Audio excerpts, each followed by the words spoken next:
اب اللہ فرما رہا ہے کہ اور جان رکھو وَعْلَمُوا اللہ اکبر کہ اللہ آدمی اور اس کے دل کے درمیان حائل ہے۔ جی اللہ کیا فرما رہا ہے؟ کنکلوڈ فرما دیجیے آج کے پروگرام کو۔ جزاک اللہ خیر۔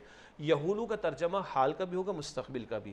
اللہ حائل ہو جاتا ہے، اللہ حائل ہے، یا اللہ حائل ہو جائے گا بندے اور اس کے دل کے درمیان میں۔ اچھا، اس کی کئی اعتبارات سے تشریحات کی گئی ہیں۔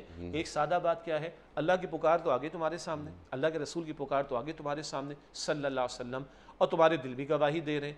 اب اگر تم نے پس و پیش کیا، اب اگر تم نے نافرمانی کی روش اختیار کی، اب اگر تم نے اس پکار کو رد کیا معاذ اللہ، تو پھر اللہ تم سے قبول حق کی صلاحیت کو چھین لے گا، اللہ اکبر، توفیق واپس لے لے گا۔ پھر وہ مقام بھی اکبر۔ آ سکتا ہے ختم اللہ علی قلوبہم، اللہ نے ان کے دلوں پر مہر لگا دی۔ کب لگاتے اللہ؟ جب بندہ خود ٹیڑھا ہونے کا فیصلہ کر لے۔ سورہ صف آیت نمبر 5، فلما زاغوا ازاغ اللہ قلوبہم، جب انہوں نے خود ٹیڑھ اختیار کی تو اللہ نے ان کے دلوں کو ٹیڑھا کر دیا۔ تو یہ پکار آ گئی، دل گواہی دے رہے، موقع تمہارے پاس ہے، اپارچونٹی تمہارے پاس ہے، تم اس کو اویل نہیں کرتے، تو یہ صرف نہیں کہ تم نے نافرمانی کی، بلکہ سزا اللہ یہ دے گا کہ تمہارے دل اور تمہارے درمیان اللہ حائل اس معنی میں ہو جائے گا، اب تم چاہو گے بھی تو تمہیں توفیق نہیں ملے گی۔ یہ اللہ کا قانون ہدایت ہے۔